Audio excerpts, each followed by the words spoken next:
A new season, a new challenge, and one of the most competitive grids we've ever seen. Welcome to Silverstone and round one of the Radical Cup Canada Winter Series presented by BiS. More than 60 drivers are ready to launch into action, a lineup featuring fresh rookies, seasoned veterans, pro sim racers, real world racers, and even an Indy 500 pole sitter. The field is split into two classes based on driver rating, AM and Pro, each fighting for their own championship and the ultimate reward, a real-world radical test drive for both class champions at season's end. The prizes are real, the stakes are high, and with 9 of 11 past BiS champions returning to the grid, the level of competition has never been tougher. And where better to begin than here? Silverstone, a circuit steeped in history, speed, and precision. The lights are on, the engines are ready, and a new chapter of Radical Cup Canada begins right now. This is the BiS Radical Cup Canada Winter Series, and it starts here at Silverstone. Ladies and gentlemen, boys and girls, good morning, good evening, good afternoon, wherever you may be. My name is Daniel Zippy Sowen, and joining me today in the commentary box is Mr. Reese Gardner, and at the production controls, the one and only Mr. Christian Hill. Yeah, honestly, Zippy, I'm so hyped for this. It's a fantastic new season of Radical Cup Canada. This series has been running for a few seasons on the virtual platform now, but for the first time officially supported by FEL Motorsports, the organisers of the Real World Championship. A fantastic new season is upon us, and of course, as we mentioned, it begins right here in Northamptonshire in the UK. Let's have a look at the track that we are racing at today. Welcome to Silverstone Circuit, the home of British motorsport and one of the most iconic racetracks in the world. Born from a World War II airfield, Silverstone has evolved into a high-speed cathedral of racing, fast, flowing, and absolutely unforgiving. 18 corners make up this 3.6-mile masterpiece, each demanding precision and courage in equal measure. Drivers will rocket through Abbey and Farm at turns 1 and 2, dance through the Beckett's Chapel complex, turns 10 to 14. One of the most famous sequences in motorsport, before charging down the Hangar Straight, where slipstreams and bravery go hand in hand. Then it's into Stowe, hard on the brakes before the technical Vale and Club corners bring them back to the line. A lap that tests balance, rhythm, and nerve. Silverstone rewards those who trust the car and commit to every corner. One mistake can cost a second. One moment of brilliance can win it all. Tonight, it's round one of the BiS Radical Cup Canada Winter Series, and as a new season begins, so does the fight for glory. The stage is set, the grid is ready, and Silverstone awaits those bold enough to master it. But Zippy, Silverstone is not the only track we're racing at this season. This is only the first round. Let's have a look at what is to come. Well, it is definitely going to be an absolute beaut of a schedule. You see there, we're going to be going to round 2. We're traveling all the way to Mexico before going to Montreal for round 3. Round 4 is going to be Monza. With round 5, I will admit, I'll be doing a cameo appearance myself for Watkins Glen. Round 6 takes us to Donington Park, the Grand Prix layout, with round 7 over at Interlagos. But for the finale, ladies and gentlemen, March 4th, 2026, it's going to be back to the BiS home track of motorsport. Oh, it certainly is. A fantastic schedule here. All tracks that suit the Radical SR10 on the iRacing service very nicely.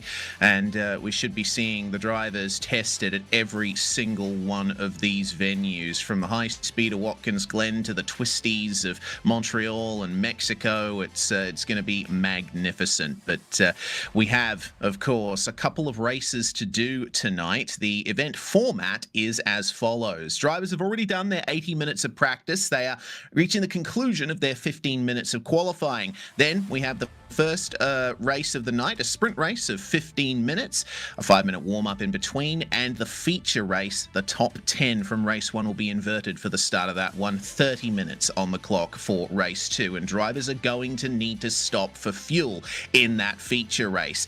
There is a fixed setup in this series, so if you're unfamiliar with that, it basically means everyone is driving the same settings on the car and they can't change it apart from brake bias when you're in the car. So it all comes down to the driver, Zippy. It's a great format. It's one that's tried, tested, and true, and I'm sure it's going to bring us even more entertainment this season.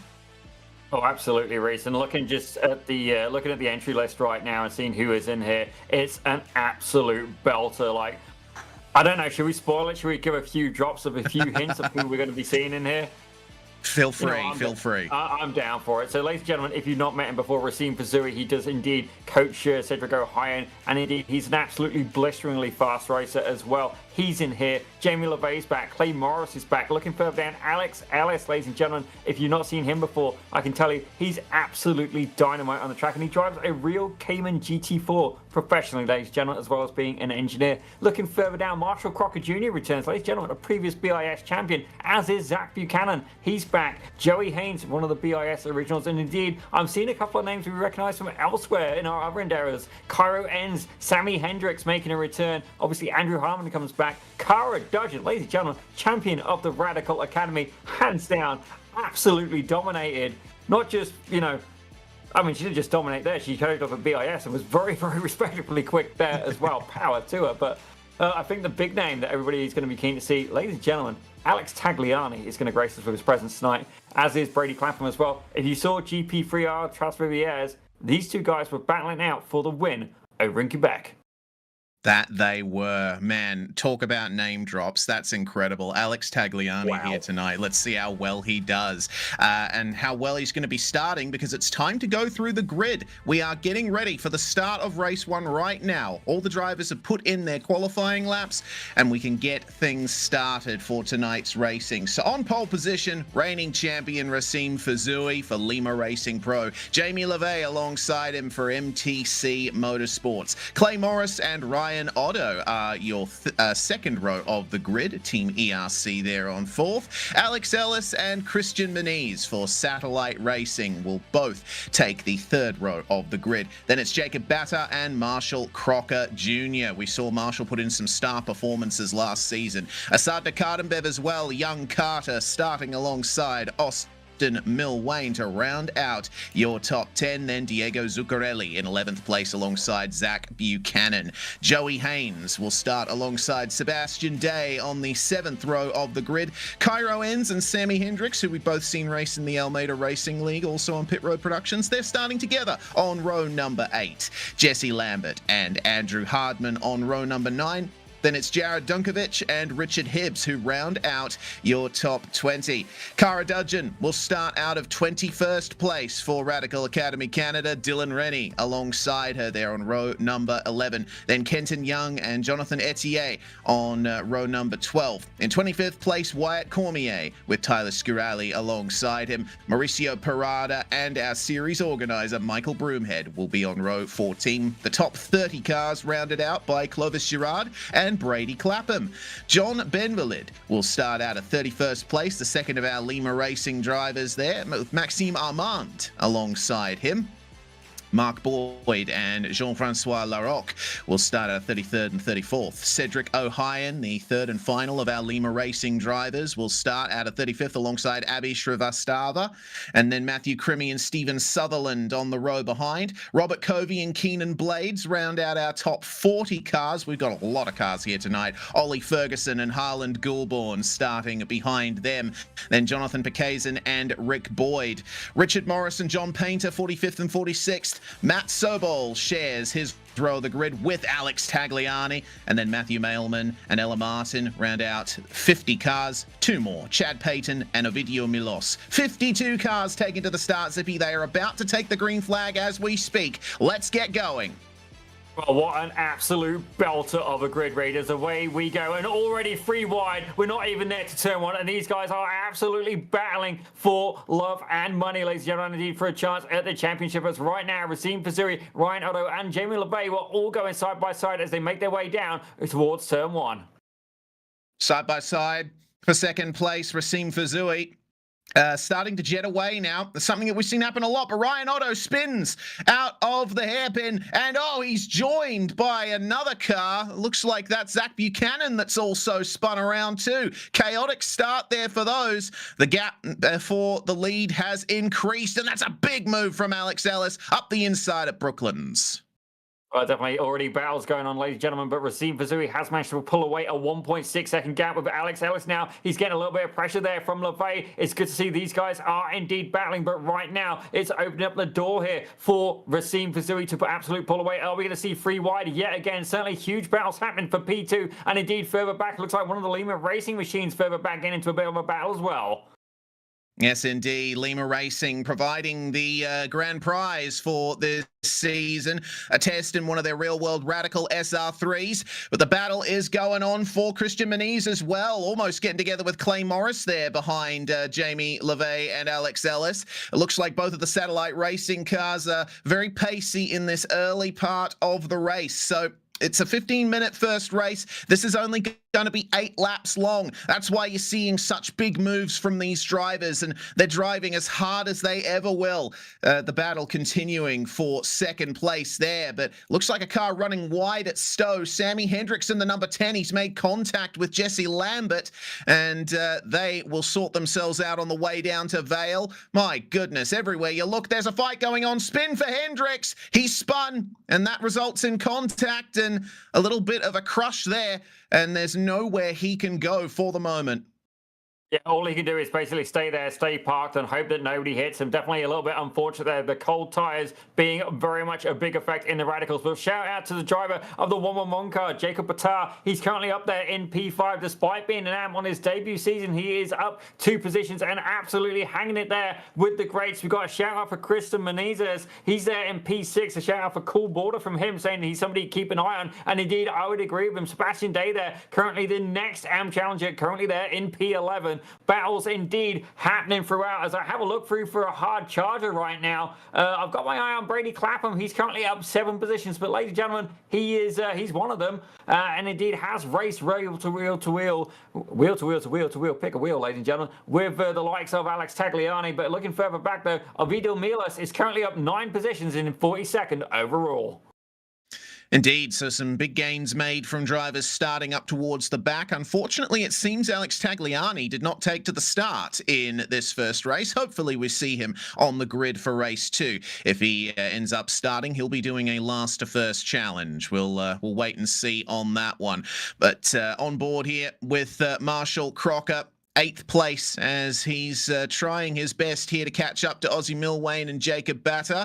Again, as you say, Zippy, star performance from that 111 racing in 6th. Of course, there's I believe that all drivers are scored on overall finishing positions. So the more cars you have in between yourself and your next closest challenger in AM, the better your points haul is going to be. So let's see what Crocker can do to try and nail the exit there out of Vale and Club. I did some ghost driving in the practice session that was held before this event, and yeah, I found it very difficult to keep up that mid-corner speed. This SR10 is a car that really rewards aggression on the way in, but it tends to understeer a little on the way into the corners. You need to be precise and then aggressive in the middle of the corner. So the pace these guys can pull is quite impressive. Yeah, definitely the Radical SR10. It's a hell of a lot of a car to drive. There's a huge amount of power, a huge amount of downforce, and definitely does take a lot of skill to control. Certainly the SR3, we've been really hoping we'd see it here in the iRacing sim, but it's not yet made its way into the sim. But it looks like the 26 car is indeed getting into a battle. That's Diego Zuccarelli going alongside Marshall Crocker Jr., ladies and gentlemen. These guys are indeed fighting out. Now, Diego Zuccarelli, seasoned Radical driver, ladies and gentlemen, certainly in the sim. But let's not knock Marshall Crocker Jr. He was the AM Championship winner in the last season. Certainly was, and has earned himself a promotion to the pro class as a result. We can always see him active in the top 10 for the moment. He'll keep the pressure up on Ozzy Milwane. Bit of a gap forming to Christian Menezes now, and a pack is starting to form behind as well, giving chase. Diego Zuccarelli is leading that one up, and looks like we'll see. Hang on a minute. Crocker actually behind Zuccarelli now. It looks like he ended up losing a couple of positions there. So we'll correct the record there. He'll be chased by Assad Nikardembev and Sebastian Day. That's the battling up the front of the field.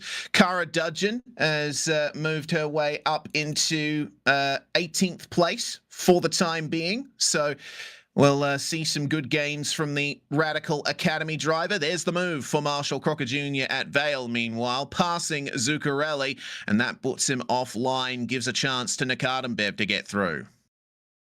Absolutely fantastic racing so far, ladies and gentlemen, and it is indeed a belter. But let's check in and see exactly how Asad Nikardenbev is indeed doing. Now, this is a young car. He has indeed moved up to a spec racer Ford as well. I was definitely a little bit jealous. I would love to have a go on one of those, ladies and gentlemen. It's probably one of my favorite cars in the sim. But don't get me wrong, a Radical. It's made literally in Peterborough, UK. It's about an hour from where I grew up, and certainly I have been offered a chance to go and tour the factory, to which I do need to go back and do that, ladies and gentlemen. Right now, Asad Nikardenbev, he is very much tucked under the rear wing there of Diego Zuccarelli. Now, Nikardenbev, he's potent, he is aggressive, but is that going to be what really costs him this race as he goes a little bit wide there, really flirting with the curbing, but it's really starting to push a little bit there. He has lost a little bit of space there back to Zuccarelli, but right behind him is Sebastian Day in that 310 car, albeit in the M class. Ladies and gentlemen, could this be an opportunity for Sebastian to find his way up into the top 10?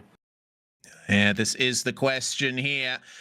Sebastian's certainly got a lot of pressure behind him. Joey Haynes, Jarrett Dunkovic, and Rich Hibbs all behind him in this battle just outside the top 10. And there's plenty of space around this circuit for moves, but you need to be precise, as I said before, especially through these fast corners. The Beckett's S's, if you get the exit right, will grant you a big launch out onto the hangar straight. And it looks like Nikardenbev is just picking up a tiny bit of slipstream, but it's not enough to keep the rest of them at bay. So they'll continue battling towards the end of the lap. Absolutely fantastic stuff here. And Asad Nikardenbev usually on the offensive when it comes to an attack. That looks like a little bit of a move there. That purple car absolutely sneaking in. I believe that may have been Tyler Scarelli, ladies and gentlemen, but don't hold me to it. The 89 car. No. It was Jarrett Dunkovic making a move. Yeah, so he's moved back past Rich Hibbs there. And dealing with a tiny bit of understeer through Abbey, the first corner of this track. You got to tap the brakes a little into that first corner. And then it's so difficult to slow down for this hairpin sequence. You're trying to transition across the circuit to widen the entry, but this car does not like it when you brake and turn at the same time. You got to make sure that you're braking in a straight line, and the car will play right into your hands. Oh, move to the inside there for Joey Haynes. He's trying to get past Dunkovic as the exchange is made again between Dunkovic and Hibbs. Looks like Sebastian Day is going to have to wait a few more corners for the attack from Joey Haynes again. Big snap from Rich Hibbs. Keeping an eye on our top 5 battle, Alex Ellis, he was in P2, but Jamie LeVay passed him on the last lap, and now Clay Morris has found his way past. That's just further increased the gaps here. LeVay now holds on to a 1.3 second gap over these two, and that means Racine Fazoui's lead has ballooned out to nearly 6 seconds. Looks like Fazoui is picking up right where he left off last season. Yeah, to be honest, Racine is an absolute beast behind the wheel of a car, ladies and gentlemen. I mean, he's nearly 8,000 I rating, and for good reason. Very few people can definitely give him a challenge. I'm not sure what percentage he would be in terms of top I rating in terms of the whole service, but it's fair to say he is indeed pretty up there. But let's not be wrong here. Alex Ellis, by all means, no slouch. I do believe he actually won one of the Pro Championship. Certainly he won a lot of races when he was present. I do remember him making a pass by me at the end of the season. I think it was the debut season at Laguna Seca. So certainly a potent driver indeed. Certainly nothing off my back, but definitely it's good to see he's having some competition. Clay Morris as well. He's got somebody to spar against, and Jamie LeVay, I think he's trying to really capitalize on that. He's got a 1 second gap so far. If he can break the draft, it could be very beneficial, but definitely battles happening throughout. Looks like Andrew Hardman and Kyle Owens getting into a battle as well for P16. Yes, Jesse Lambert made the move on Cairo Ends, as it looks like there's a couple of spinners. It looks like Jarrett Dunkovic. It's Dunkovic. Yeah, Dunkovic, Haynes, and Ends all around at the hairpin. That's a big development. That is significant. Oh. Not sure exactly what happened between them. Might have been contact. It looks like it was. Dunkovic tried to move up the inside there. The 75er Kenton Young also around at the same location, but that's in a separate incident. Yeah, it looks like Dunkovic tried to pass Haynes. They made contact, and then unfortunately, Cairo ends ending up spinning at the same location. So that is quite the significant development in the first race of the night. We've only got 3 laps to go once they cross the line next. I gotta admit, Reese, I am absolutely pumped to be here. This is probably one of my favorite series we run here on Pit Road Productions. It's a lot at stake. There's a lot of drivers, and indeed there is a lot of control. Let's take a look here at the replay. Dunkovic there on the inside, and just doesn't look like there's quite enough space there. Himself and the number 6 get into it. If we have a quick look here, the number 6 driver, I'm looking for him, Reese. I'm looking for him. We saw him up the top right. Yeah, Joey Haynes going around there. And at the top right, I think we saw Cairo Ends spinning as well. This car in second gear likes to spin up the rears. It's a turbocharged engine on this Radical SR10. So you need a lot of control in your right foot to get it done.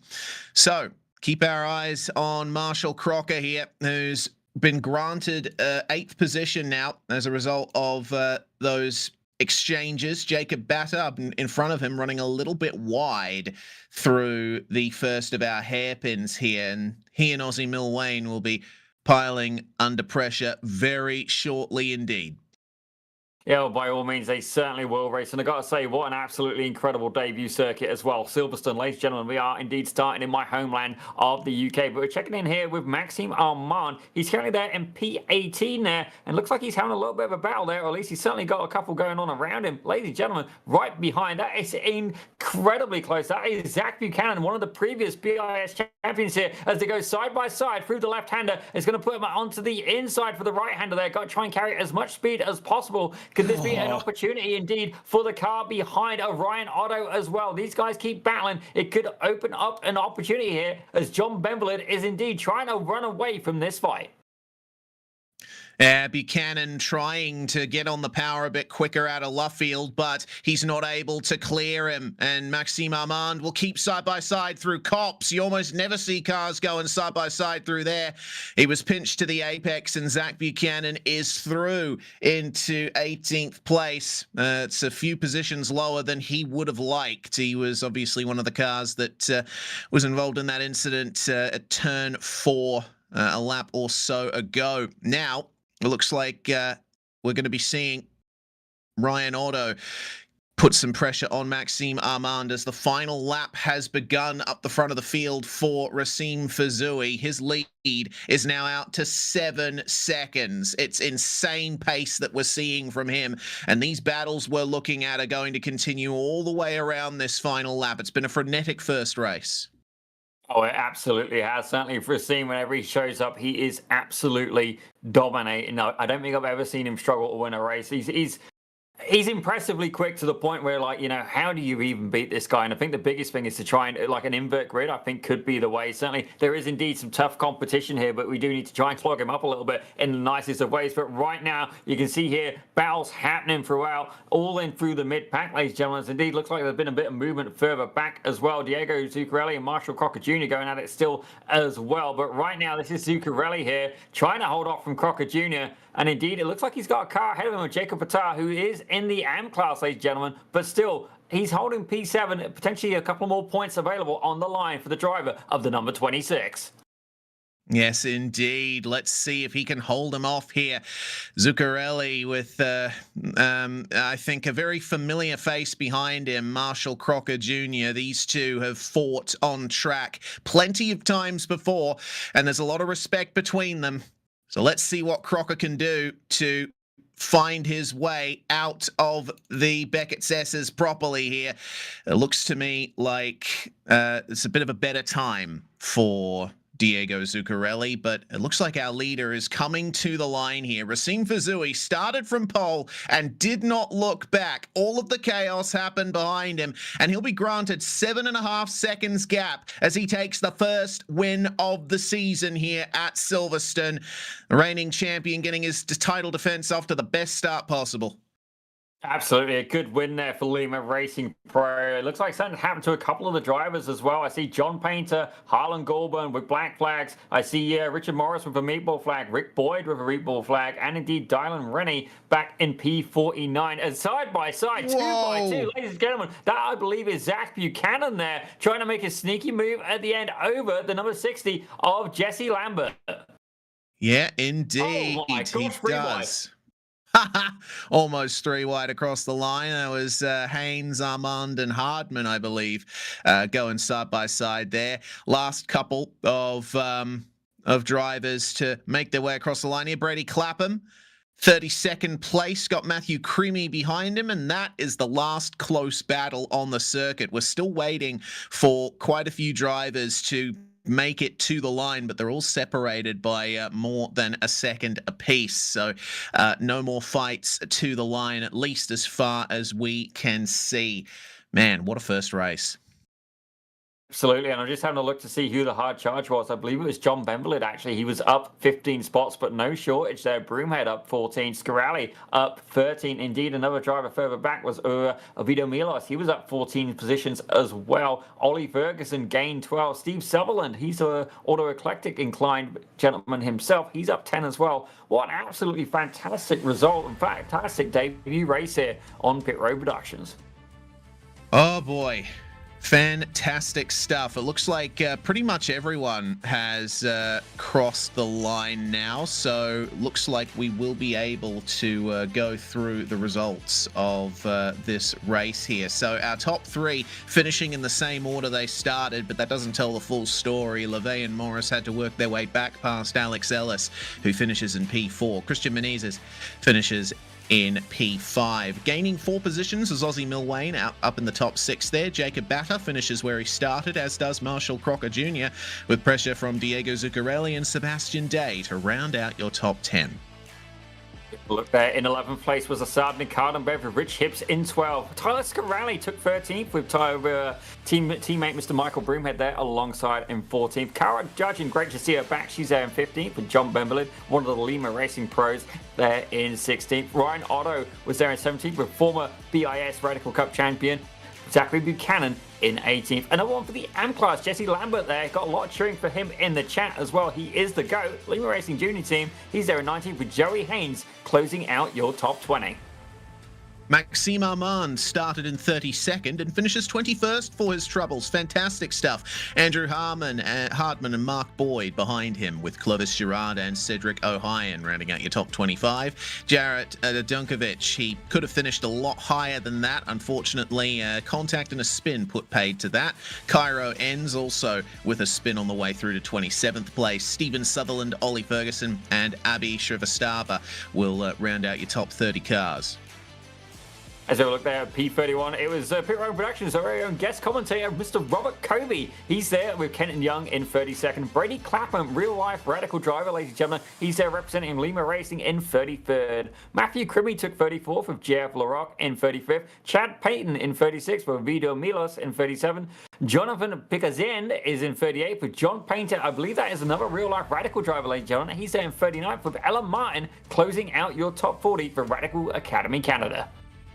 Last 2 cars on the lead lap there, John Painter and Mauricio Parada. In 43rd place, Richard Morris will get himself in 44th. I think these results are slightly off from the actual results in the sim, but I'll read off the production feed as Matt Sobel unfortunately retiring from that one, and Alex Tagliani did not take to the start, though he was present in practice. So let's see if we have our Indy 500 pole sitter join the grid here for the second race of the day. Well, Zippy, with all of that, we have the pecking order at the front firmly established. I think it's going to be Racine Fazui versus everyone else once again.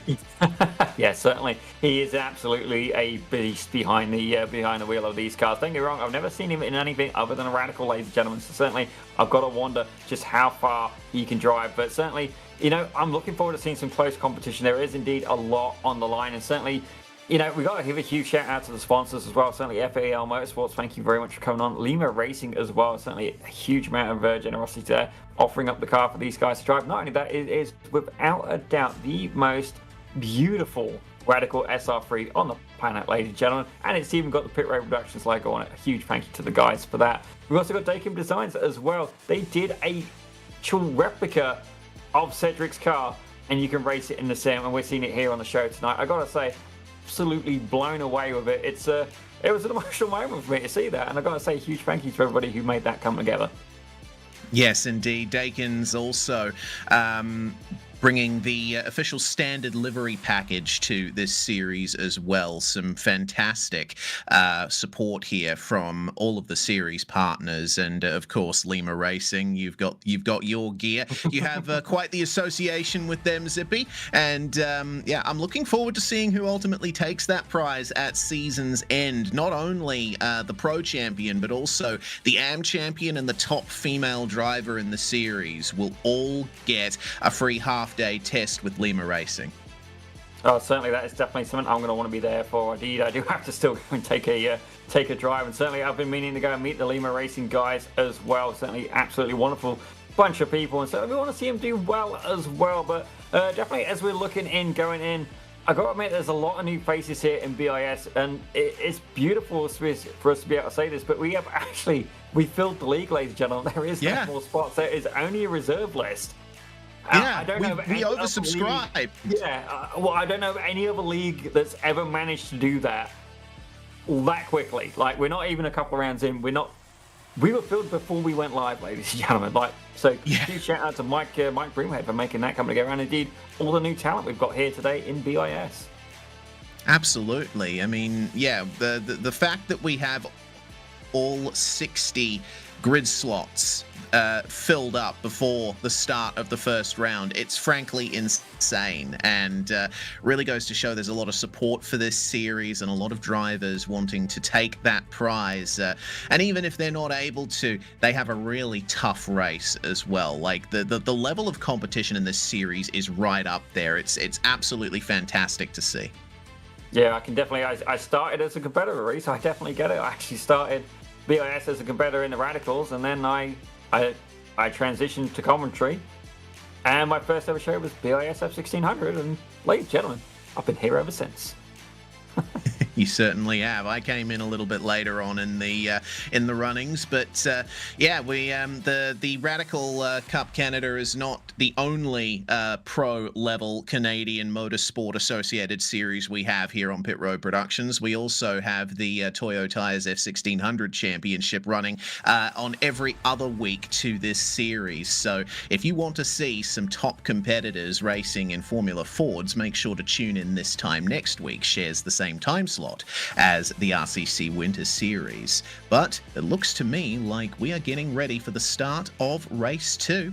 Let's go through the grid then for this 30-minute feature race where the top 10 have been inverted from the finish of Race 1. By virtue of finishing 10th, Sebastian Day has pole position with Diego Zuccarelli joining him on the front row. Marshall Crocker Jr. and Jacob Batter will have the third and fourth places, with fifth going to Aussie Mil Wayne alongside Christian Menezes. Then Alex Ellis and Clay Morris on row number 4. Jamie LeVay and Racine Fazui will round out your top 10, Zippy.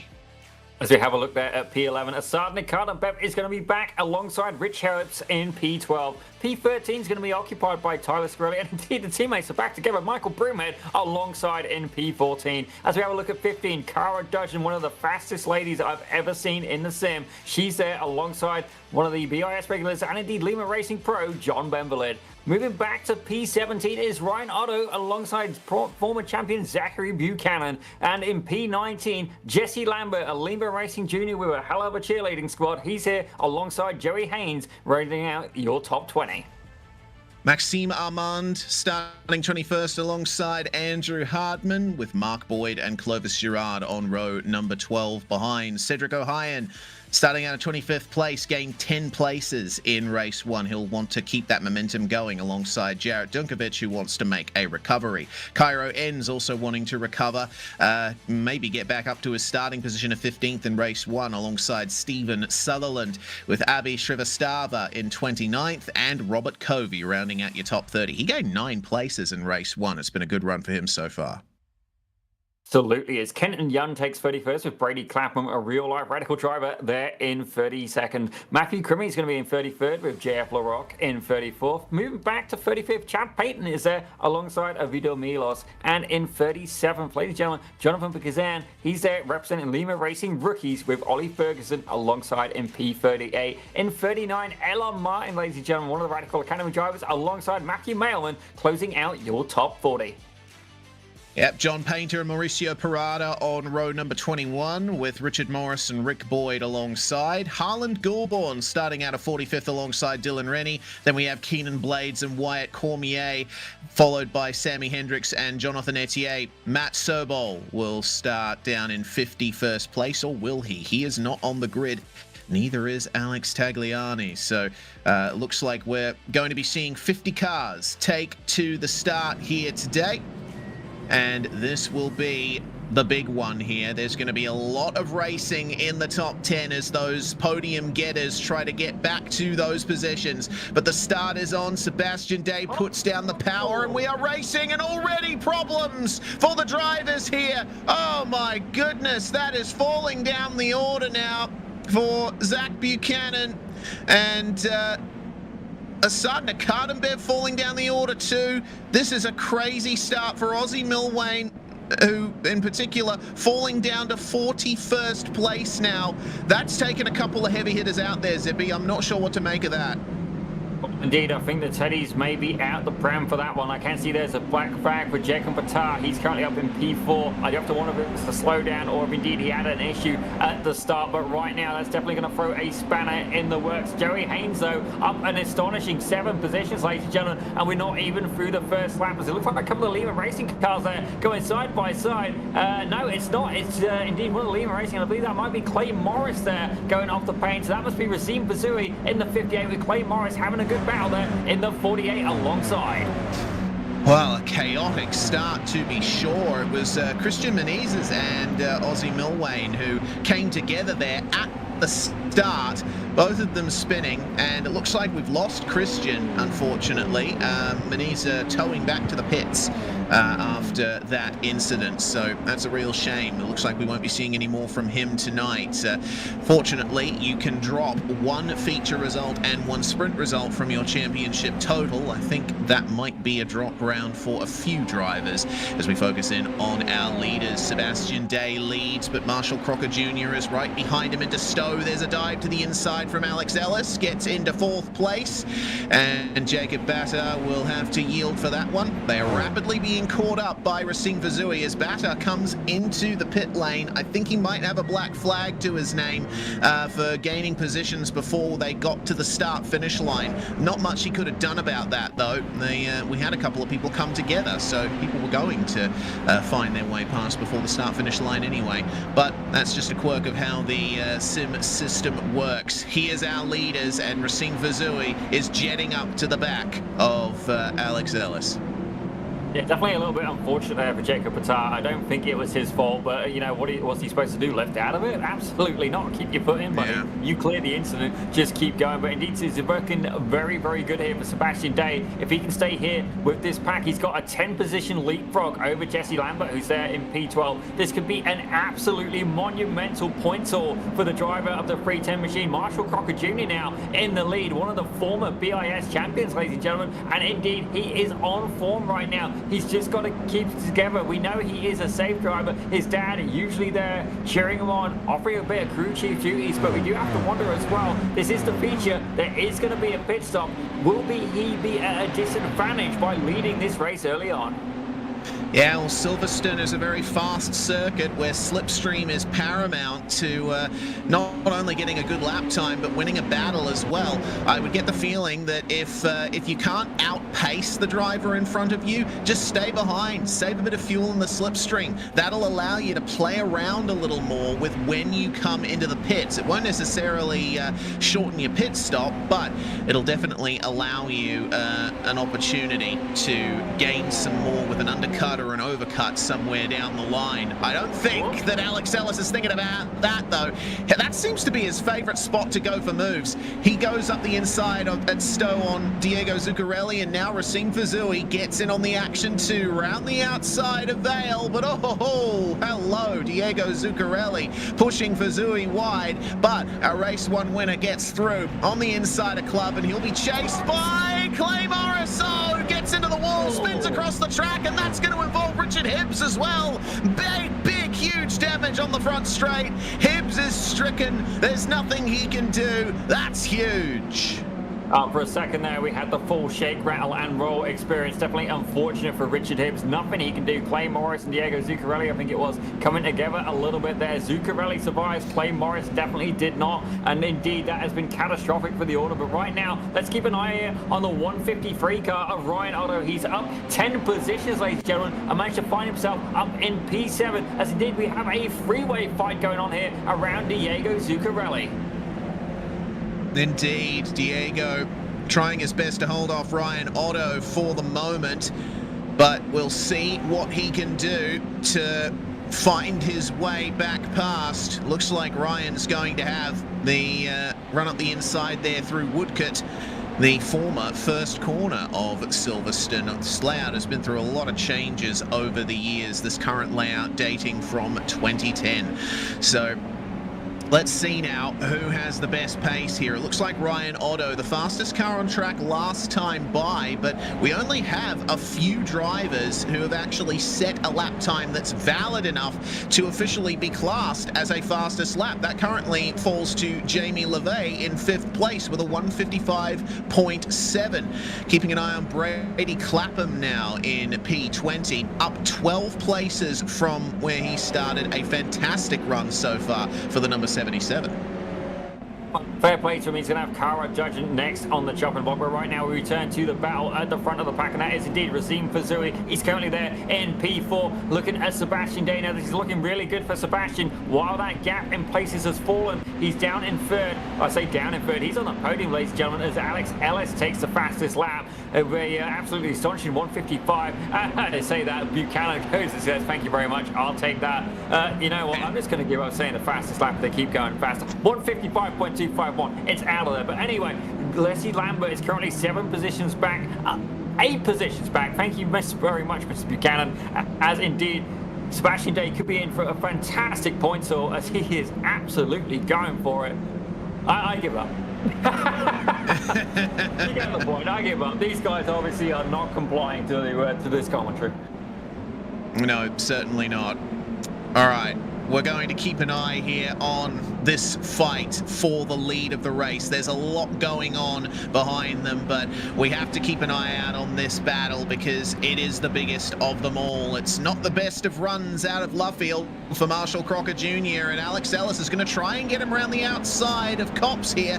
We've seen that done before, and it looks like we're going to see it again. He'll have the inside for Maggots. First corner of the Beckett's S's. Does Crocker yield here? Looks like he might have to. A little bit wide on the way in, but now he's offline, and Racine Fazui sees a chance of getting alongside. Yeah, certainly, it's definitely a detrimental place. Just have to really slow the car down and really back it off. And indeed, Fazui is pretty much lined up and ready to make a pass. But not only that, he's got Sebastian Day and indeed Jamie LeVay right behind in that 444 car. Certainly, if I have a look very much in the top 7 cars, top 8 cars, ladies and gentlemen, they are all very much in drafting range as Crocker Jr. pushed right to the outside there, but still trying to hold on with absolutely astonishing composition surrounding him. As right there, Sebastian Day right behind. Looking to make a move here on Fazui. Fair play to him. Give it a go, my son, as indeed he is now challenging against Jamie LeVay. Yeah, Crocker forced Fazui wide there in Vale, and that pushed everyone back a little bit. Sebastian Day will stay ahead of Jamie LeVay for the moment. Ryan Otto still joining them in that fight for the top 6. Oh man, this is going to be an interesting fight. Super late on the brakes for turn 3. And it doesn't look like we're going to be seeing any moves, but Fazui is having a look up the inside of Crocker any point he can. And it looks like picking up the slipstream here, coming down the Wellington Straight. He might go for the move at Brooklands. Well, he's certainly got a good run on him so far, but let's give a very quick shout out to Mauricio Parada here as Racine Fazui just indeed find his way up into P2. Now the question is he going to be able to catch up to Alex Ellis there? Sebastian Day getting into it here with Jamie LeVay. They were side by side, and it looks like LeVay's been able to secure that position, but for how long? Day is going to want it back. Ryan Otto, though, right in his rear mirror. But again, a quick shout out to the driver of the number 81 car, currently in P23, Mauricio Parada. He was now up 18 spots, ladies and gentlemen. He's lost one in the since the start of this point. Yeah, it looks like he's losing more now. You've just cursed him, Zippy. He's fallen back to 30th place. Actually, no. Oh yeah, he is. Yeah, he has. That's unfortunate. I think you'll be getting an invoice for that damage bill, Zippy. In any case, this fight for the top 6 looks like it's in lockstep at the moment. Don't forget, we're only about 10 minutes in to this race, and we will see them all come into the pits at some point. It's a very interesting pit entry at Silverstone. You'll see them come past it down here. Oh, big snap on the way out of Stowe. That's where pit lane splits off, and you're basically cutting the inside of the last complex there to do it.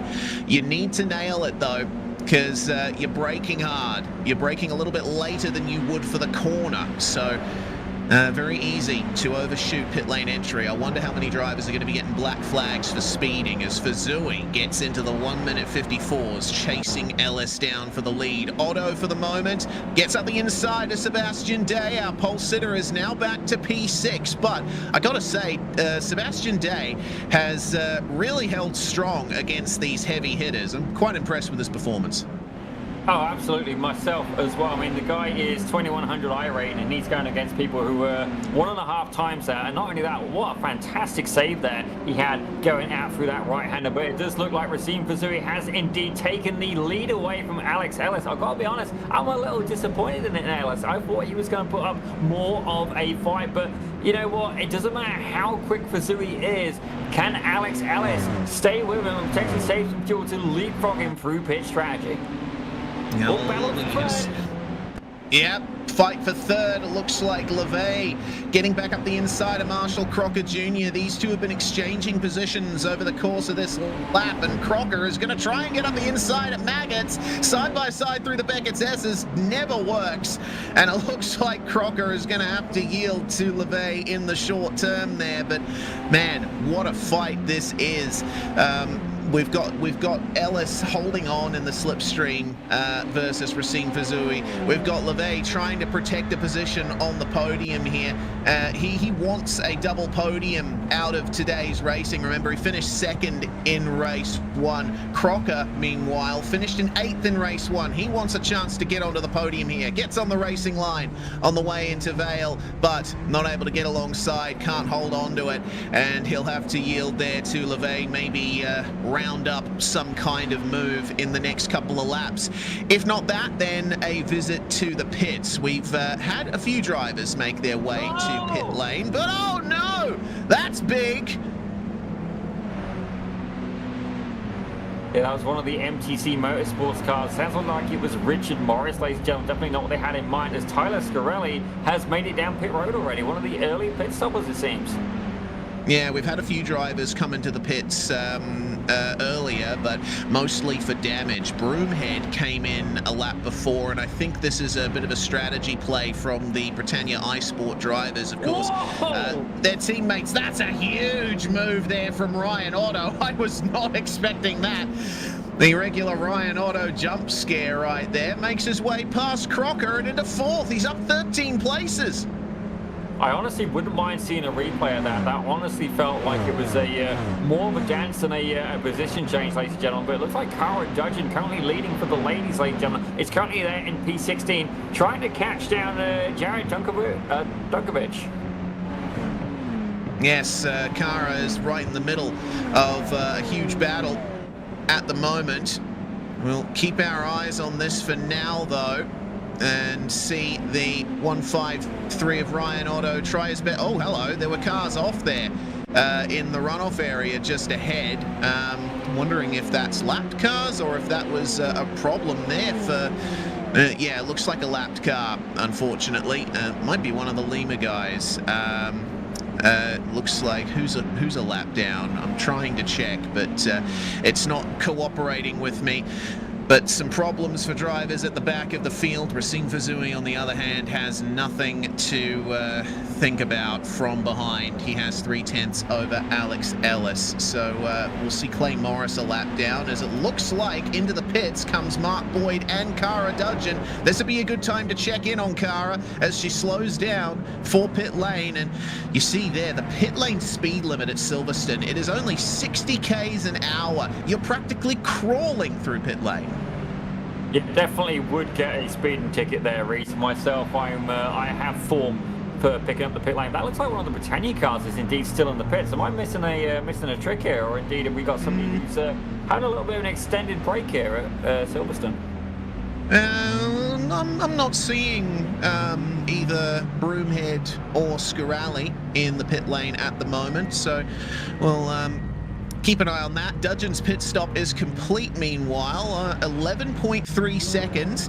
We've seen pit stops run anywhere from 9 to 11 seconds for a proper pit stop. So Kara's back out on track now, having lost a little bit of time to Mark Boyd, who she was battling with on the way into pit lane. But we'll see if she can regain some of that momentum now that the car is a little bit heavier. She's got the fuel to get to the end. Pitting early may be the way to go about it here, because you pit later, you stand a chance of coming out in traffic. Fortunately for Cara, she has got plenty of clear air ahead of her, so we might be seeing some of her fastest laps here. Yeah, it definitely does depend on the driver. Myself, I need somebody to try and spar against, and for me, that's what works better. Other drivers, honestly, a bit of clean air, and they will be absolutely dynamite. But as we have a quick check-in here, it looks like Ellis has indeed managed to stay here with Racine Fazui, and I believe they're all coming down the pits. Yeah, they are indeed. That's everyone except Marshall Crocker, apparently, coming into the pit lane there from the top 10.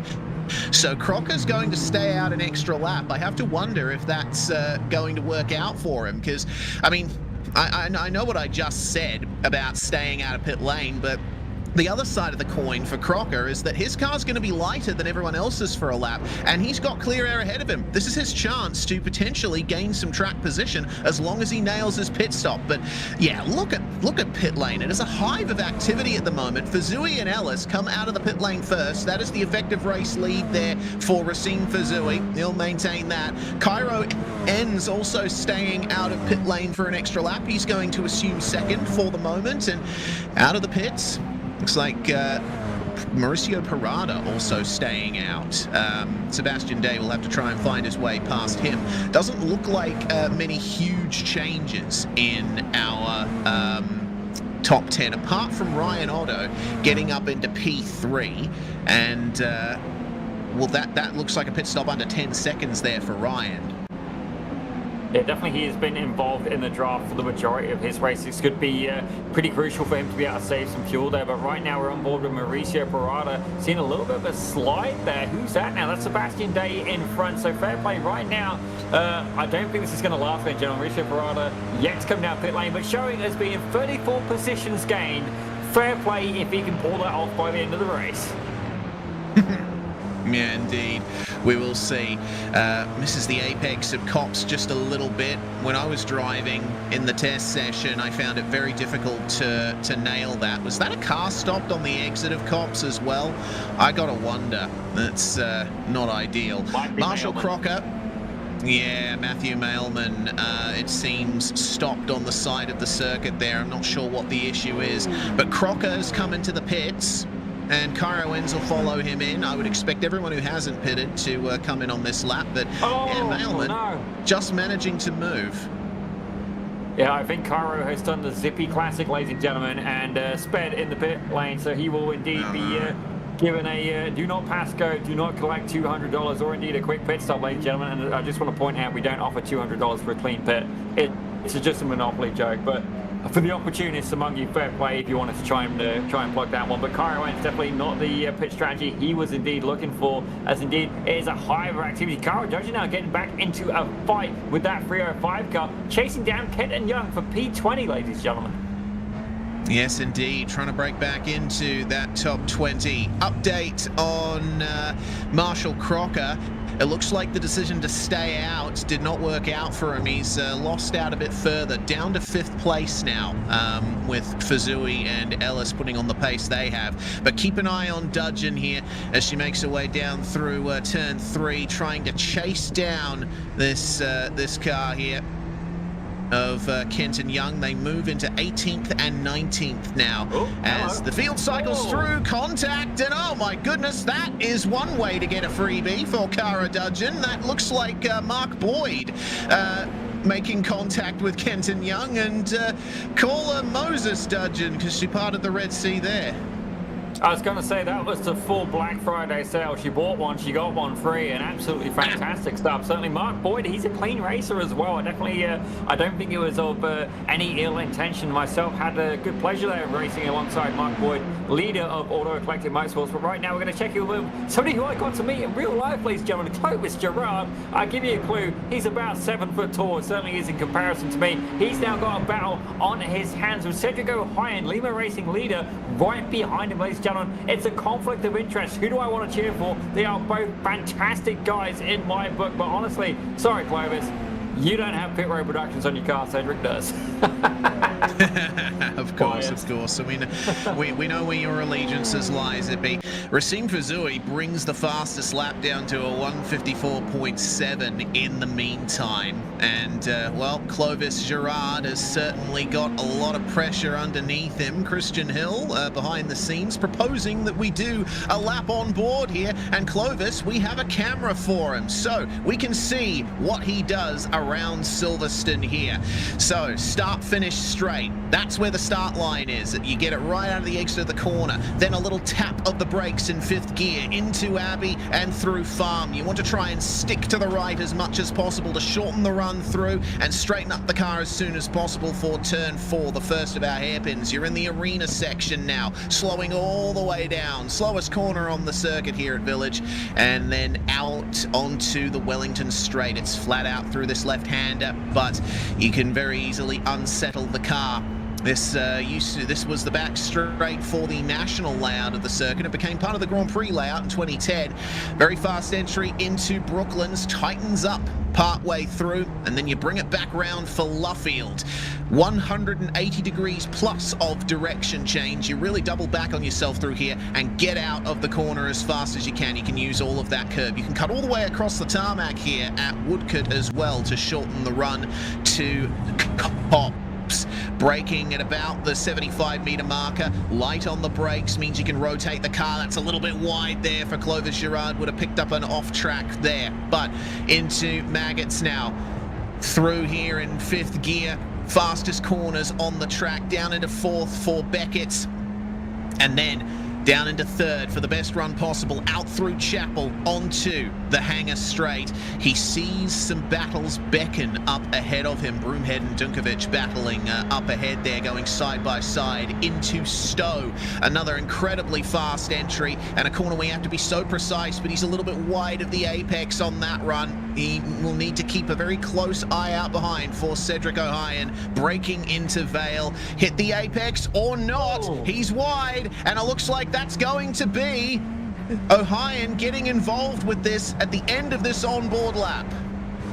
Yeah, definitely incredibly. Where's he gone? Oh, he's gone. Look at that. I was going to say, I'm looking for him. Pass him around the outside. With the sneak attack, ladies and gentlemen, Clovis Gerard, again, beautiful to see these two drivers battling. And not only that, a good, clean battle as well. With Clovis, I am going to call you out. I know you watched the broadcast. I gave you a Pit Road Productions flag. You need to get it up there.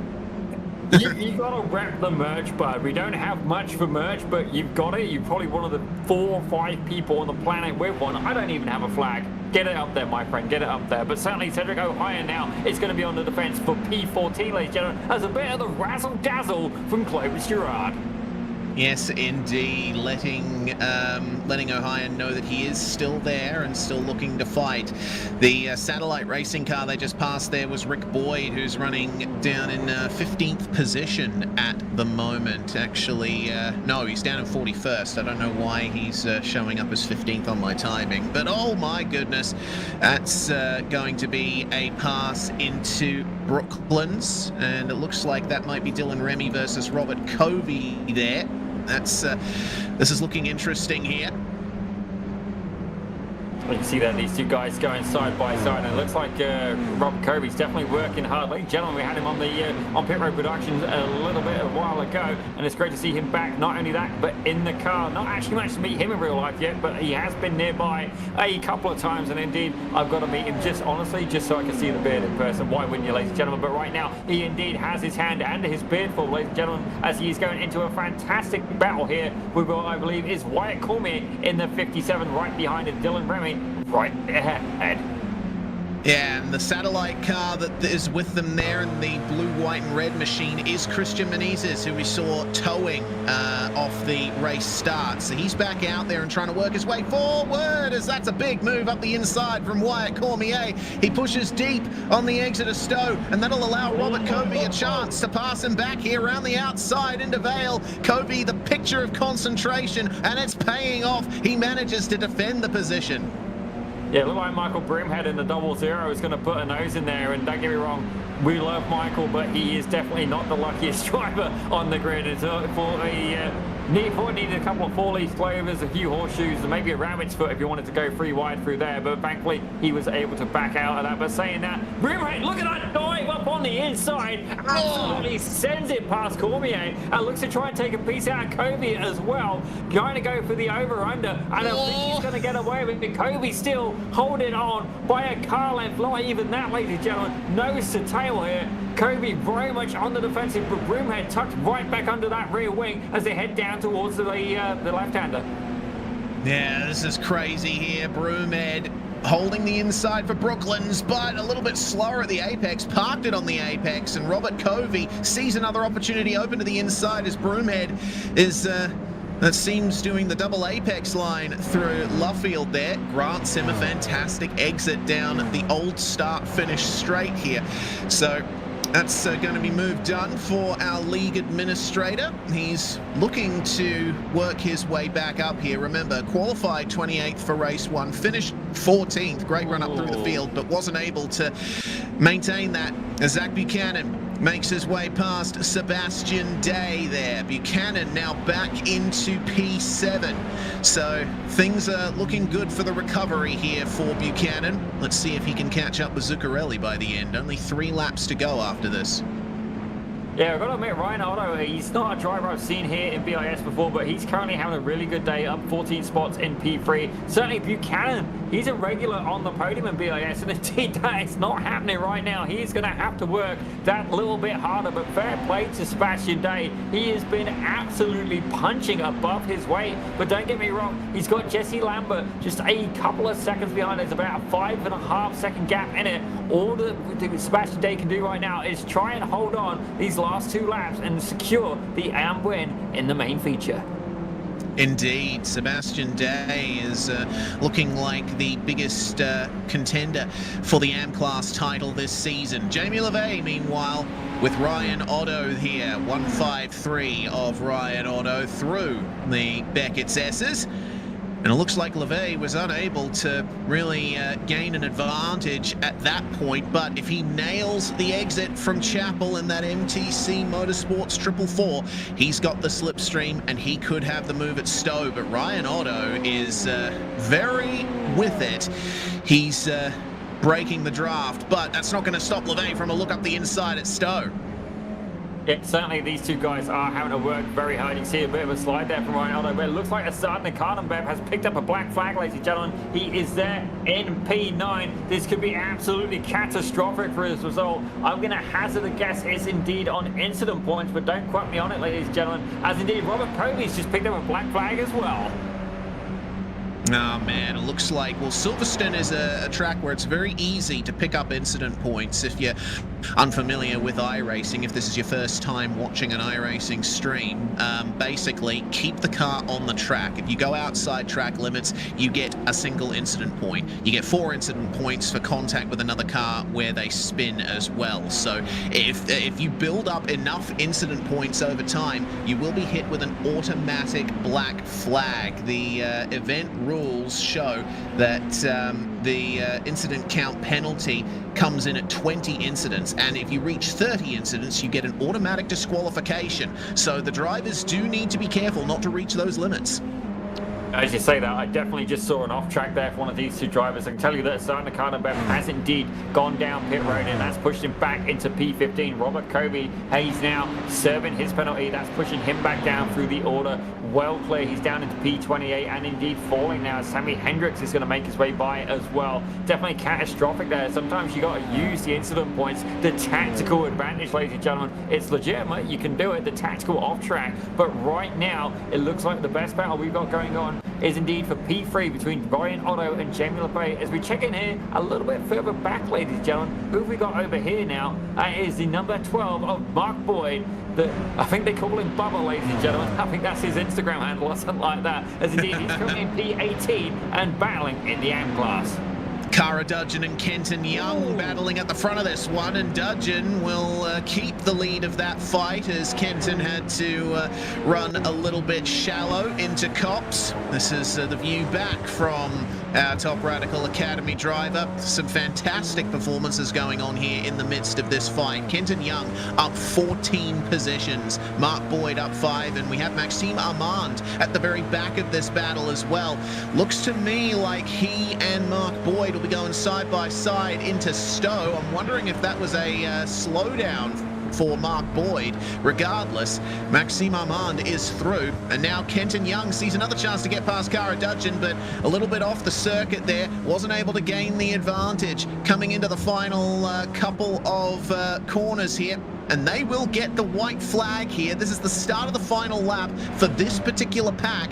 Racine Fazui is already into Luffield. Another dominant performance for our race leader. Yeah, honestly, I'm wondering if we need to put a ballast on the guy, but definitely Cara Dudgeon on the defensive line there as, oh my gosh, free boy. Very briefly, what are they going to do with that? I certainly know, I don't know what I'm going to do, but this is getting colourful. A little bit of netcode bump there as Cara Dudgeon is indeed trying to fight to hold on. A little bit of another bump there, and indeed this thing is getting very interesting. Beautiful. Young at the front of that pack. Cara Dudgeon second, and Mark Boyd going at it as well. Maxime Armand all trying to get into it with Joey Haynes and Jeff Rock starting to catch up to this battle as well. That they are. Things getting really intense here in the final few miles of this race. And yes, Ryan Otto and Jamie LeVay are fighting over P3. Otto holding on to it, but LeVay around the outside of Stowe. Got to wonder if he can do it. Into the braking zone they come, and Otto will maintain the position. And it looks like he's too far ahead for LeVay to take advantage. Oh no, right at the end, and Racine Fazui out of the final corner takes race victory number 2. That's going to be the championship lead by a country mile for our reigning series champion. Alex Ellis finishes P2, Otto crosses the line in P3.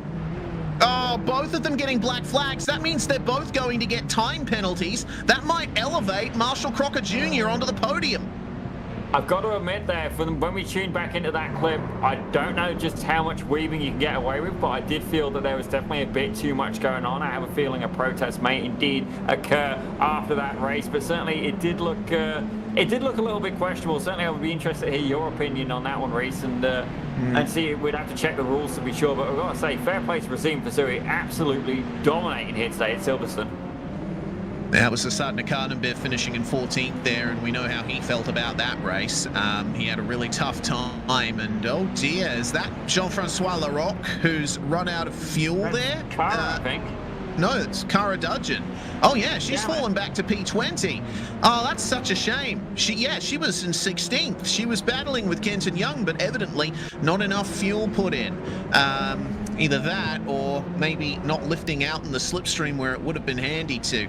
Last few cars coming across the line, Krimi and Shrivastava there, making their way across in 27th and 28th. And well, we're still waiting on a few more to cross the line, but goodness me, the fighting at the end of that one was the most intense I've ever seen around this track.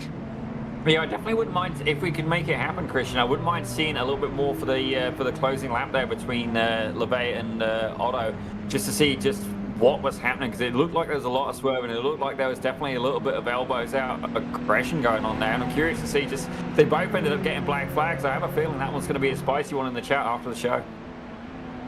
Yeah, certainly. Cara Dudgeon, meanwhile, confirming that she ran out of fuel, which is a real shame. But I think we have the opportunity to take a look at that fight as Racine Fazui begins his victory celebrations.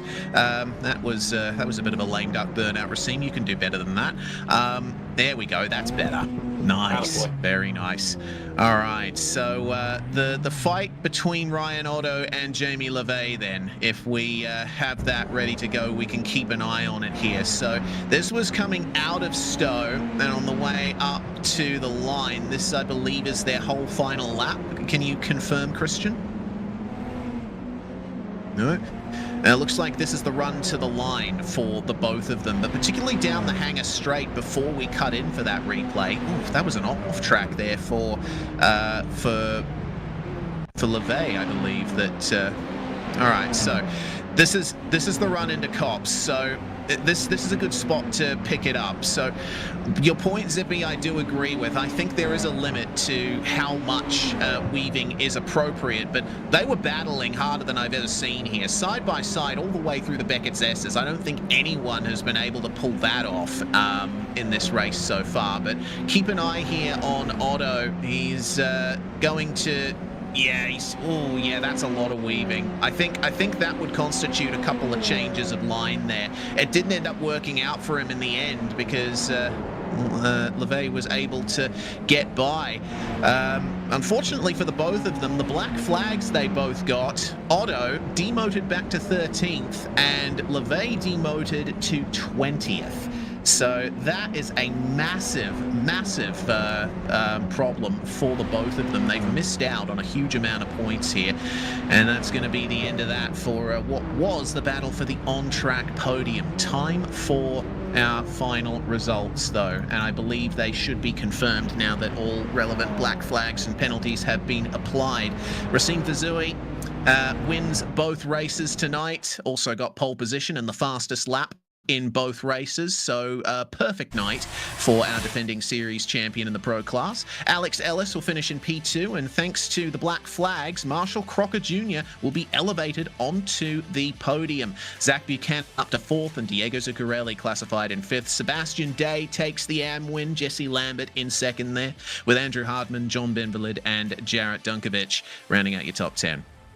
Have a look at P11. Cedric O'Hyan right behind one of his teammates there. He was able to take P11 with Asad Nakadabeb in 12. Ryan Otto relegated down to 13. Certainly epic racing, don't get me wrong, but questionable with the weaving there. He's there in P13 with Clovis Gerard in 14th. Kenton Young takes 15th with Mark Boyd. They call him Bubba, ladies and gentlemen. In 16th with Maxime Armand in 17th. Joey Haynes takes 18th with Jeff Laroque in 19th. And Jamie LeVay hardly relegated down to P20. 21st, Cara Dudgeon running out of fuel on the run to the line with Dylan Rennie, Wyatt Cormier and Jacob Batta there in, I believe, the next 3 positions in the AM class. Michael Broomhead finishes in 25th ahead of Mauricio Parada with Matthew Crimi, Abhi Shrivastava and Robert Covey coming home up to a minute and a half back. Tyler Scarali rounding out the 30th position. Cairo Enns took 31st with Sammy Hendricks. Both of these guys, same team. Great to see him here in 32nd. With Brady Clapham in 33rd. I did see him get disqualified at the end, ladies and gentlemen. Maybe he had a few too many incident points. In 34th was Chad Payton with Steve Sutherland in 35th. Alan Martin took 36th with Rick Boyd in 37th. Christian Menezes, he was there in 38th with Jonathan Pagazazan in 39. And Clay Morris, very sadly, back in P40. Yeah, looking for a better result than that. Richard Morris and Ovidio Milos outside the top 40 there with Austin Milwain. Oh, man, Aussie really having a rough go of things there. Classified 4 laps down. Ollie Ferguson and John Painter 5 laps down, with Matthew Mailman 6 laps down, full-on retirement territory for Jonathan Etier, Harlan Goulbourne, Keenan Blades and Rich Hibbs. Hibbs was out down at the start, finished straight, tumbling through the air. Matt Sobol and Alex Tagliani did not take to the start for this one. So that's going to be our field of cars for both races tonight. Zippy, I understand we have our winner in the box with us now. Well, I got to say, Racine, you definitely didn't disappoint, and indeed, anybody who was indeed having a little bit of a bet on you being victorious, they definitely would have been in on the money tonight. Racine, tell us a little bit about how you've been able to get so much pace out of this Radical SR10. I'd rather not, because otherwise everybody will be fast. So I'll keep it to myself. No, I'm playing. So modest. It's just about. I mean, this car. You know, we have to not forget it's a heavy car, right? Relatively heavy to something like an SR3 or I might be out of it, but maybe a Skip Barber, I think. But an SR10 is. You have to not forget it's heavy. It has a lot of power. It's nimble. So when you drive it, even on the sim, you have to think about it kind of like a boat, but like a Swifty boat. It's kind of a weird feeling. Once you feel like you're just gliding with the car and driving smooth, then as long as you respect your angles as you approach apex, you save your tires, and then you just got the pace towards the end of the race. Say, Racine, you are the previous champion from last year, certainly in the pro class, and understandably so. You are definitely a pro, without a doubt, rocking nearly 8,000 iRating, ladies and gentlemen. And indeed, you actually work with one of our sponsors here, Lima Racing. Tell us a little bit about what your role is in that team. Yes, sir. Shout out Lima, said, and all the boys. This year, driver, coach, and engineer for Lima in the FEL RCC, which is the Radical Championship for Canada. Had a great time this year. A sensational championship filled with thrilling events and ups and downs, and it was very fun to do this with that team. That's why I think we're how many cars do we have? 5, 6, 7. I saw a few green cars on the grid tonight, and that looks pretty cool. And myself rocking the green colors. So yeah, no, I'm happy to be part of Lima and squad. Oh, absolutely, and indeed, a very, very potent driver indeed. Racine, we are indeed going to wish you a huge congratulations for your 2 victories here at Silverstone, and look forward to seeing you back for the next round as well. Thank you. Just want to shout out my whole family, shout out my dog, shout out Lima and all the boys, shout out VPX, Alex, and all the boys at VPX if you're watching this stream. Shout out BIS, Pit Road Productions, as always. Shout out FEL to make this possible. It's always fun to race every now and then. Thank you, everyone. Well, ladies and gentlemen, indeed, our fastest man of the day, Razim Fazuri. Reese, who have you caught up with, sir? Well, I was waiting for you to tell me who I'd caught up with. I think Alex Ellis is not here, so maybe we should have a chat to Marshall Crocker, who's sitting up there in the waiting channel. Welcome, Marshall. Promoted to the pro class for this season, and honestly, you've gotten it off to a good start. An 8th and a 3rd thus far, and you were right in the mix the whole way through. Well, good things happen to good people, you know. This is it's what I like to see. You know, I couldn't believe it. I tuned in to watch the broadcast. I see you guys going over the final results, and I'm like, I think that graphic's wrong. Sure enough, it's some good luck in front of me. But yeah, what a fun race, eh? I mean, in a one-on-one sense, I lost every battle the entire race because I go to the front at the beginning, and then I had the pleasure of battling Racine, Alex, all these great guys. Jamie pulled one of the greatest moves I've ever seen on me into the entry of the S's there. I texted him already, but just a guy that these guys that understand the race car so well, how far they can push it, and they're just going to send it on me, and I don't have that same confidence. So the speed was good. I feel like I improved more from last season than I thought I might, but yeah, I got more to figure out to hold these guys behind me because there are some burners up here in the pros. Yeah, there absolutely are, and I think the nature of the track can play into that as well. Silverstone's a very high commitment circuit. Have you had a chance to look at the schedule, and if so, which tracks really jump out to you as ones you're going to be gunning for? I mean, I'm pumped for Mexico. I think I pick up new tracks. I think pretty well. There's a lot of them that just because I don't run too many officials, I just don't have as much experience in going in as compared to other people. But Mexico City getting added to iRacing, I think it was a month ago. That's the next one on the calendar, so I'm pumped. And it's another very strategic circuit because it is so passing oriented. So many long straights like Silverstone. I really enjoyed Donington Park. That one's round 6. I've never run it. That's not until February, but I'd never run it until last season. Did really well there in my rookie year. I think that was my best finish until the season ender at Mosport, and then of course Mosport, defending champion, got to go back to back, and this time it's not quite as cool because I'm doing it in the class that should be winning every week, but it's so much fun to be up here and finally get to just race against anybody and everybody. But seeing some of these amateur guys replacing me in the practice this week, there are guys quicker than me in the amateur class starting this year, so that title is going to be taken by somebody really good this season. I'll tell you that. Absolutely. We've got a fantastic season ahead of us, and I'm sure that you've got a great season ahead of you as well, Marshall, with the results you've managed to get today. Congratulations, and hopefully we'll be chatting to you again in 2 weeks' time. Thank you very much. I was worried I wouldn't talk to you guys for a while. Thank you for the job you do, and let's hope it's 2 weeks. We're talking to you again. Fantastic. Marshall Crocker Jr. there, finishing on the podium in race 2 thanks to penalties for the drivers ahead. Zippy, I understand you've had a chance to catch up with Sebastian Day, who won the AM class in the feature.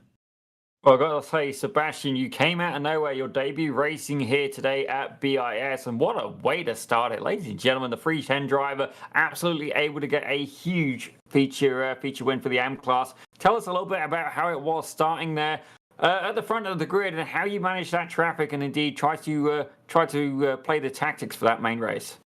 Yeah, I was definitely a bit nervous starting on pole as this is my first event here, so I was just kind of hold on for dear life and see how many I can keep behind me.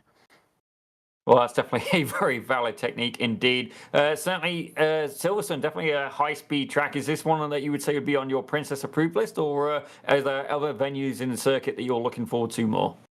Well, I have never done this track before, so it was good to try this. Never done this car either, so it was good fun, but I'm really looking forward to Mosport just because I know it well.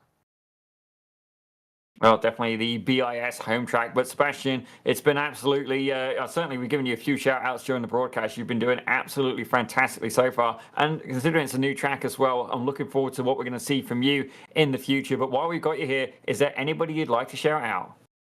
Of course, I'd like to thank my team, 2430 Esports. They've supported me, so I can't thank them enough. And also just to my real-life sponsors, Maxim Motorsport and Steel Motorsports. They helped me with my kart racing, so I would like to thank them. Well, definitely fair play to you shouting out the real life sponsors, and indeed maybe you should have a chat with Asad Nakanobev. He's into the go karts as well, as is Joey Haynes. So, ladies and gentlemen, we have a few professional go karters in BiS here, and indeed some professional race drivers as well. We've got a bit of everything, ladies and gentlemen. But, ladies and gentlemen, Sebastian Day, his debut round, getting the AM win. Congratulations! Thank you, guys. And with that, we can bring in another AM driver. Jacob Batter joins us now in car 111. And, well, race 2 didn't entirely go to plan, Jacob, but you still managed to get a top 10 finish in race 1. So things not entirely dark and stormy out there. You obviously had quite a bit of fun. Yeah, I mean, the race 1 was fun. I got some good pace in qualifying, and the race was flowing well too. I was doing good with the pros, and yeah, it was a good race. Certainly was. We did see, especially in race 2, plenty of difficulties for many drivers out there. The pit cycle is the big difference maker. How did that go for you? Yeah, I think I took a bad luck at the start with the black flag. It was a bit unexpected from my side, and then I actually got another bad luck when I came back to the pits for fuel. I didn't like remove my tires, so they changed it as well. So I lost more time in there. So I'll definitely take a look back and change my strategy next time. Yeah, well, you'll have plenty of opportunities to perfect that strategy over the course of the season, Jacob, for your debut here at BiS. A top 10 finish in race 1 is certainly nothing to sneeze at, and certainly a great result for the AM class. So congratulations on that. Hopefully things will be on the up and up as the season goes on for you. Thanks for joining us. Yeah, thank you very much. So Jacob Batter there will exit our comms box. And Zippy, I understand we managed to find Alex Ellis. He's with us now. Well, Alex, certainly it's great to see you here, not only in BIS, certainly you're out there driving in the real world as well for, I think it's BPX Motorsports, if I remember rightly, in the real world. So tell us, Alex, you're probably one of the people we can ask this. What is it like going from the sim to reality? Certainly, I've seen you in the sim. You are incredibly potent. Tell us a little bit about that from your experience. So to be honest, it's actually extremely transferable. I would say the biggest difficulties come from perception. So like how close you are to another car. Also visual, because on the simulator you have the virtual mirror, which gives you a huge field of view so you can see everything behind and around you. Like say a car pulls out and they go to the inside lane, it's very obvious on the sim, while in real life it's much harder to be aware of those things. So the actual driving is very similar. The racing has some nuanced differences, but it's one of those things. A good driver can figure out the nuances with both platforms. Well, I got to say, there is one part I do feel that you did miss out of that, and it's the absolute having the bravery to go into a corner at Mark crazy, ladies and gentlemen. Like, it's fair to say that these cars do indeed pick up some speed. Certainly, yourself, you're driving a Cayman GT4, I believe, in the real world. Certainly, it's been fun keeping up with your antics there. But Alex, I got to say, a P4 and a P2 today. I did expect to see you on the podium. It looks like you got some fresh competition here to try and keep you on your toes. Yeah, it's a super stacked grid this year. I've barely been on the sim throughout the season with all the real world commitments, so I got to dust the sim off, get the pace back. But what's really cool is you noted I've been running the Cayman GT4 with VPX Motorsport in the States and GT4 America. What's extra special is Racim Fazui, today's winner, who's just too fast on a sim. He was actually my engineer this year. So I think I went on like 16 trips. I've probably spent about as much time with him as I have my wife this year. So it's great to continue it into the BIS Radical Championship by FEL. Well, that's definitely great to see these real world connections coming into play, and certainly it's good to see that you're doing well and indeed having a lot of fun as well. Being a family man as well, fair play to you. I don't know how you pull it off, but worst case scenario, you've got Racim. You guys can hang out and have a little bit of a bromance. We won't hold it against you by any means, both of you guys. Top stuff. But Alex, are we going to be seeing some more podiums from you this season? I mean, Silverstone, a very high speed track. Is there any particular track on the circuit that you're particularly feeling you're going to be strong at? I'm looking forward to Mexico City in 2 weeks. I tend to be able to learn tracks quite quickly, and the Mexico City track is a new one to the sim, so I'm hoping that can give me a little bit of an edge. But like I said before, Racim and a few other guys on this grid just have so much pace. I have to find, I don't know, it feels like I have to find about 2/10 of raw pace, so I'll be digging deep, seeing what I can do, and hunting for some wins this year. Well, definitely going to wish you the best of luck. Ladies and gentlemen, able to get a P4 and indeed a P2. The driver of the number 50 car, ladies and gentlemen, Mr. Alex Ellis. Thanks so much, guys. Take care. Well, I've got to say, Reese, what an absolute belter of a first round. Don't get me wrong, it was spicy at times, but the racing was nothing short of phenomenal. Racim Fazui able to secure 2 wins. That's definitely going to be very advantageous in the long stream of things. But Reese, your conclusions from yourself, sir? My conclusion is bring on the rest of the season. Honestly, we're going to be eating good over the next few months if the action from today is anything to go by. You know, the profile of this championship was already quite high, but with the official support coming in from FEL Motorsports, it's just gone into the stratosphere, and I think it's brought a brand new standard of competition as well. I can't wait to see who's on top when we go to Mexico City in 2 weeks' time. Absolutely, and I gotta say the racing was nothing short of phenomenal. It wasn't just a good. Ladies and gentlemen, this was the full steak dinner, the veg, the sides. It even had a drink with it. It was nothing short of delicious, ladies and gentlemen. But if you want to see it, you're gonna have to be here on Pit Road Productions, or indeed on FEL Motorsports as well. Dual streaming, ladies and gentlemen. Would you look at that? Technology is indeed amazing. But if you want to see more of the BIS Radical Cup Canada, you're going to have to be there in 2 weeks' time. Same time, 8:30 Eastern, ladies and gentlemen, or indeed 9:30 Atlantic, if on the off chance you are indeed in Nova Scotia, the same as me. But certainly, it's been a belter. And if you want to see more BIS, ladies and gentlemen, 1 week from now, we're going to be there for the Toyo Tires BIS Formula 1600 Championship. But that's about going to bring us to a close for today. My name is Daniel Zippy Salmon, and joining me in the commentary booth today, the one and only Mr. Reese Gardner, the Southpaw Racer himself, and at the production controls, our very own Mr. Christian Hill. Thank you very much for watching. Be sure to hit that subscribe button, and we'll see you in 1 or indeed 2 weeks' time.